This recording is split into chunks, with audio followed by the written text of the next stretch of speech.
안녕하세요. 30대 여성입니다. 정말 묻고 싶어요. 거짓말하는 것도 유전인가요? 남편과는 30이 넘은 나이에 지인의 소개로 만났습니다. 저보다 2살 많은 남편은 공무원이었고 저는 직장을 다니는 평범한 회사원이었지요. 늦은 나이에 만난 만큼 처음부터 결혼 전제의 소개팅으로 만났는데 다행히 서로 대화도 잘 통하고 왠지 느낌이 좋대요. 그래서 저희는 얼마 지나지 않아 바로 연인 사이가 되었어요. 사귄 지 1년쯤 되던 시기에는 양가 어른들의 축복 속에서 부부의 연을 맺었고요. 결혼 당시 남편도 모아둔 돈이 많지 않았고 저도 넉넉하지 않은 상황이었습니다. 그렇다고 둘 다 나이도 있는데 양가의 손을 벌리는 것도 경우가 아닌 것 같아 대출을 좀 받아서 시작하자 이야기가 되었어요. 그런데 어머님께서 먼저 남편하고 어머님이 살던 아파트에 저더러 들어와 살라 하시더군요. 당신이 원룸을 얻어서 나가 사시겠다고요. 남편도 대출이잖아. 그런 걸 생각하면 어머님의 말씀을 따르는 게 좋겠다 했고 주변에서들 그런 시어머니가 어딨냐며 그렇게 하라대요. 그래서 저는 어머님의 약속을 찰석같이 믿고 그렇게 하겠다 했습니다. 정말 좋은 어머님을 만났다 생각했지요.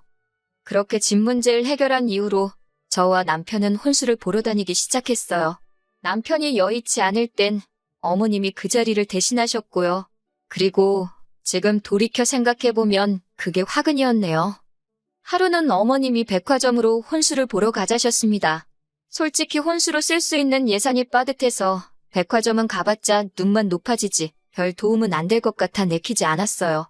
하지만 어머님이 어찌나 고집을 부리시는지 당해낼 재간이 없었네요. 그래서 결국 서울 명동에 있는 백화점으로 가게 되었는데 그곳에서 앤틱 스타일의 꽤나 값비싸 보이는 가구들을 보게 되었지요. 저야 제가 살 수 있는 물건이라고 생각하지 않았으니 크게 관심은 두지 않았지만요. 그런데 어머님께서는 저더러 저것 좀 보라며 저 침대를 이사갈 당신 집에 두고 싶다 하시대요. 게다가 한층 아래로 내려가니 모피 매장이 있었는데 갑자기 거기서 이 모피 저 모피를 입었다 벗었다 하시며 이건 어떻다 저건 어떻다 별의별 품평을 하셨고요. 솔직히 침대 어쩌고 하실 때만 하더라도 어머님의 하시는 말씀을 귀담아 듣지 않았거든요. 그런데 모피 이야기까지 듣고 나니까 저도 사회생활을 했으니 왜 눈치가 없었겠어요? 지금 예단 이야기를 돌려서 하고 계시다는 걸 알아차릴 수 있었지요. 결국 그날 하루 종일 제가 필요한 물건은 하나도 못 보고 어머님에게 이끌려 다이아 매장도 갔다가 남자 시계 매장도 갔다가 가격을 듣고 있자니 한숨만 나오더군요. 그리고는 집으로 돌아오는 길에 도무지 이렇게는 안 되겠다 싶어서 남편에게 바로 전화를 했네요. 어머님과 데이트는 잘했냐는 남편의 말에 하루 종일 어머님이랑 보고 다닌 물건들, 어머님이 하신 말씀들을 그대로 전했어요. 그리고는 어머님이 왜 그런 과한 요구를 하시는지 모르겠다고 어떻게 하면 좋겠냐고 하소연을 했지요. 그러자 남편이 일단 본인이 어머님께 잘 이야기해보겠다며 걱정하지 말라대요. 하지만 기세등등한 남편의 말과는 달리 상황은 크게 달라지지 않았습니다. 결국 며칠 뒤 남편이 어머님을 모시고 백화점에 가 그 침대를 계약했다고 했거든요. 그뿐만이 아니었어요. 어머님께서는 당신 침대를 사느라 돈을 많이 썼겠다며 저희한테는 어머님이 원래 쓰시던 침대를 신혼침대로 쓰라시대요. 이것도 좋은 거라면서요. 제가 어이가 없어서 남편에게 이게 어떻게 된 일이냐고 따졌습니다. 그러자 남편은 기껏 한다는 소리가 이번 한 번만 저들이잡니다. 하나밖에 없는 아들 장가간다고 하니까 서운해서 심술 부리신 거라나요. 하지만 저를 더 어이없게 한 일은 결혼 직후에 발생했습니다. 원래는 저희가 신혼여행에 가 있는 사이에 어머님이 원룸으로 이사를 나가신다 하셨거든요. 근데 그러면 저희가 이사를 못 도와드리잖아요. 그게 너무 마음에 걸려서 그러면 제가 이삿짐 센터를 예약해드리겠다고 했어요. 그런데 어머님이 당신이 알아서 할 테니 저희는 신경 쓰지 말라대요. 그래서 저도 더는 별 말씀 드리지 않았고요. 하지만 이게 웬걸 신혼여행에서 돌아왔는데도 어머님은 그대로 계셨어요. 심지어 짐도 전혀 싸지 않으신 상태였지요. 제가 집안을 둘러보곤 어이가 없어서 어머님께 어떻게 된 일이냐고 물었습니다. 그러자 어머님이 그냥 마음이 바뀌셨대요. 당신 나이도 들 만큼 들었는데 혼자 나가 살다가 쓰러지기라도 하면 어쩌냐고 무서워서 따로 살기 싫으시다나요? 황당하고 어이가 없어서 말도 안 나오더군요. 하지만 제가 그런 반응을 보이든지 말든지 어머님께선 신이 난 듯 말씀하시길 저희가 맞벌이인 만큼 당신이 살림도 많이 도와줄 거고 애를 낳으면 애도 도맡아 키워주시겠다고요. 하지만 아무리 생각해봐도 합가는 아니다 싶었어요. 솔직한 말로 돈이 아예 없는 상황이었다면 단념하고 살았을지도 모르겠지만 그 정도는 아니었으니까요. 그리고 무엇보다 어머님이 처음부터 같이 살 생각이셨으면서 눈 가리고 아웅식으로 저를 속이신 것 같다는 의심을 떨칠 수가 없었네요. 그런 생각은 남편이라고 이런 상황이 올 것을 전혀 몰랐을까라는 불신으로 이어졌고요. 하지만 남편이 알고 있었다는 증거도 없었기에 뭐라 추궁하기도 어려웠고 결국 일단 눈앞에 닥친 상황을 먼저 해결하는 데 집중했습니다. 남편에게는 지금이라도 빨리 집을 알아보라고 나는 그동안 친정에 가 있겠다 했지요. 사실 친정에서 출퇴근을 하려면 왕복 2시간도 넘는 거리였고 그런 이유로 자취를 하고 있었던 거지만 그렇게 된 이상 별다른 수가 없었으니까요. 그런데 남편은 저더러 그렇게까지 해야겠냐며 기왕 이렇게 된 거 한번 같이 살아보면 어떻겠냐입니다. 같이 살게 되더라도 제가 불편한 일은 없도록 하겠다면서요. 그리고는 급기야 자기가 앞으로 이런 집안일은 다 하고 저한테는 어떻게 잘하겠다는 내용들이 적힌 무슨 각서 같은 것도 작성해왔더군요.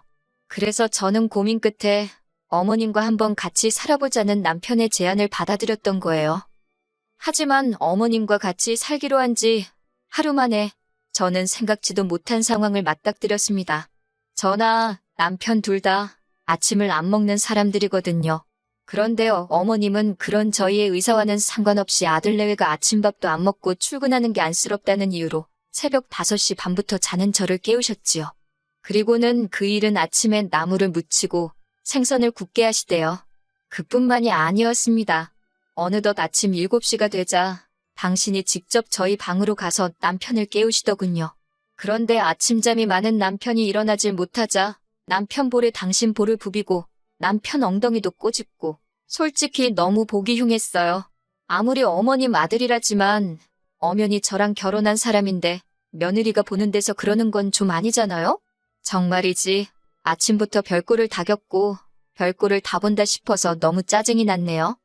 그렇게 세 식구가 마주 앉았는데 입맛도 없고 결국 제가 어머님더러 저는 아침 안 먹어도 되니까 내일부터 깨우지 말아달라 말씀드렸습니다. 그리고는 출근 준비를 핑계로 먼저 식탁에서 일어났지요. 그러자 어머님이 제 뒤통수에다 대고 네가 먹고 안 먹고가 문제가 아니라 내 아들은 먹어야 할 거 아니냐입니다. 그래서 그럼 직접 챙겨 먹게 하시라고 받아쳐버렸네요. 그런데 바로 다음 날 어머님은 제가 한 말은 어디로 들으신 건지 아침을 차리자며 저를 또 깨우셨어요. 저는 못 들은 척 일어나지 않고 버텼는데 그러자 어머님이 너 때문에 네 남편이 굶어도 상관없다는 거냐며 신경질을 내시대요. 그래도 제가 끄떡도 안 하자 결국 어머님이 저더러 못됐다 하시더니 두고 보자며 방을 나가셨습니다. 솔직히 마음이 편치는 않더라고요. 결국 이리저리 뒤척이다가 안 되겠다 싶어서 방 밖으로 나갔어요. 그랬더니 세상에 남편은 또 언제 일어났는지 어머님하고 남편 둘이서만 식사를 하고 있더군요. 솔직히 살짝 황당했지만 차라리 잘 됐다 싶기도 했어요. 이제 절대로 안 깨우겠구나 싶어서요. 그런데 그때 어머님이 저를 보시더니 가서 자빠져 잠이나 자지 왜 기어 나왔냐고 욕에 가까운 막말을 퍼부으시대요. 어찌나 서럽고 어이가 없었는지 모릅니다. 이후로 회사에 출근해 한참 정신없이 일을 하고 있는데 남편에게 전화가 왔어요. 그리고는 기껏 한다는 소리가 저더러 아침부터 왜 그렇게 삐딱하게 행동을 하냐며 어머님이 그래도 넉살 좋게 저도 한 그릇 주세요 하면 어디가 덧나냐입니다. 듣자 하니 점점 속에서 화가 치밀어서 그딴 소리 할 거면 전화 끊으라고 했어요. 그랬더니 기왕 같이 살기로 마음을 먹었으면 어머님한테 잘 좀 하라나요. 사실 어머님의 이해할 수 없는 행동은 그뿐만이 아니었습니다.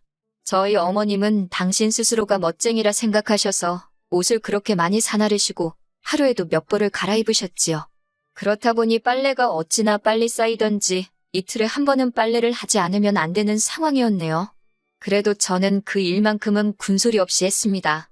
그런데 어머님이 기껏 하시는 말씀이 저 때문에 당신 옷들이 다 망가지는 것 같다며 앞으로는 손빨래를 하라는 거예요. 당연히 못한다고 했어요. 그렇게 중요한 옷이면 차라리 세탁소에 맡기시라 했지요. 그런데 어머님이 이 이야기를 남편에게 어떻게 하신 건지 남편이 저더러 얘기 좀 하잡니다. 그래놓고는 한다는 소리가 손빨래가 별거냐고, 저 아침 저녁으로 샤워할 때 한두 개씩 하면 금방 할 수 있는 거 아니냐고요. 그래서 그렇게 간단한 일 같으면 당신이 하라고 쏘아붙였어요. 그리고는 그때부터 아예 빨래라는 집안일에서 손을 떼버렸습니다. 제 옷은 세탁소에 맡기거나 동네 빨래방에 가서 해버렸고, 남편 옷이나 어머님 옷은 얼마가 쌓이던 냄새가 나던 본 척도 안 했지요. 그러자 결국 빨래는 남편 일이 되었다가 어머님 일이 되더군요. 그러다 결국 결정적인 일이 터지고 말았습니다. 바로 지난 주말이었지요. 저희 부부는 처음부터 평일은 아내인 제가, 주말은 남편이 식사를 담당하기로 정한 상황이었어요. 그리고 그날도 어느 다른 주말처럼 남편이 점심을 차릴 준비를 하고 있었지요. 그런데 그날은 어머님이 갑자기 남편더러 평일 내내 일하고 주말에 뭐하는 짓이냐며 남편더러 그러지 말고 방에 들어가서 자라고 하시는 거예요. 기어이 남편이 하고 있던 앞치마까지 뺏으시면서 말이에요. 그리고는 저를 부르시더니 저더러 국수를 좀 삶으랍니다. 냉장고에서 신김치도 꺼내고 이것도 하고 저것도 하고, 한마디로 이래라 저래라. 제가 안 되겠다 싶어서 다시 남편을 불렀어요. 어머님께는 오늘은 남편이 담당하는 날이라고 설명해드렸고요. 그런데 어머님이 제가 하는 이야기를 딱 끊으시고는 아들이 부엌에 서 있는 거 보기 좋아하는 시애미는 세상 천지에 없답니다. 그러면서 당신 아들과 살고 싶으면 앞으로 부엌 일은 무조건 저더러 하래요. 그게 싫으면 당장 이 집에서 나가라나요. 그래서 알겠다고 대꾸하곤 방에 들어와 짐을 싸기 시작했습니다. 그런데 남편이 방에 따라 들어와서는 기껏 한다는 소리가 저더러 이렇게 끝까지 어머님 말씀에 반기를 들어야겠냐고 그래요. 자기 입장도 좀 생각해달라면서 그냥 어머님 계실 땐 제가 하는 척하고 안 계실 땐 자기가 하고 그러면 안 되냐고요. 이제 와서 누굴 탓하겠냐 싶으면서도 끝까지 어정쩡한 남편의 태도에 너무 실망스러웠습니다. 그래서 그렇게는 못 살겠다 했어요. 그리고는 헤어지자 했습니다. 솔직히 그 순간 머릿속에선 별의별 생각이 다 들면서 돈 계산까지 하고 있었지요. 혼수라고 들인 가전이며 가구는 남편이 저에게 맡겨놓은 돈에서 닦아야겠다. 뭐 그런 계산들이요. 그런 제 속을 아는지 모르는지 남편은 저를 달랬다가 화를 내기도 했고, 그런데 방문 밖에서 어머님이 나가게 내버려두라며 악을 쓰시기 시작하셨습니다. 남편더러 네가 뭐가 아쉬워서 저런 엑스한테 애걸복걸 하느냐고요. 그런 소리까지 들으니 정말 열받대요. 그래서 저도 방문을 열고는 어머님께 어머님 아들 쥐뿔도 잘난 거 없는데 뭘 믿고 그렇게 기세등등하신지 모르겠다 쏘아붙였어요. 그리고는 지금이라도 돌려드릴 테니까 아주 치마폭에 파묻고 돌아가실 때까지 오손도손 사시라고 퍼부숴 버렸네요. 그런데 그걸로도 화가 안 풀려서 집안을 둘러보니 주방에 남편이 뭘 만든답시고 꺼내놓은 재료들이 눈에 들어오더라고요. 저는 냅다 주방으로 달려들어 그 재료들을 조리대에서 바닥으로 다 쓸어 던져버렸습니다. 그리고는 진짜 왜 멀쩡한 사람을 이렇게 악에 바치게 만드냐고 소리소리를 질렀지요. 그제서야 어머님도 남편도 조금 놀란 건지 아무 말도 못하고 저를 바라보고만 있더군요. 저는 대충 챙긴 여행 가방을 들고 정신없이 친정으로 향했습니다. 그리고 친정 부모님께 한 달 동안 있었던 일을 솔직히 말씀드리고 남편과 헤어지기로 한 결심을 전했어요. 다행히 친정 부모님 두 분 다 신중히 생각하고 결정한 건지 물으시더니 제 뜻이 그렇다면 하고 싶은 대로 하라고 저를 격려해 주시대요. 제 임의로 정산 후 남편에게 돈을 보냈습니다. 남편은 돈 때문인지 아니면 정말 뭔가 느낀 바가 있던 건지 미안하다며 사과를 하더군요. 하지만 남편이 그럴수록 막말로 재수가 없었어요. 변명이랍시고 한다는 소리가 어머님하고 제가 친해졌으면 좋겠다고 생각했는데 제가 어머님한테 매정하게 구는 것 같아서 자기도 서운했다나요. 말 같지도 않아서 대꾸도 안 했네요. 오늘 이렇게 털어놓는 것을 마지막으로 2번 다시는 기억하고 싶지도 않아요. 그저 살면서 그냥 똥도 아니고 아주 질퍽한 똥 한번 제대로 밟은 셈치렵니다.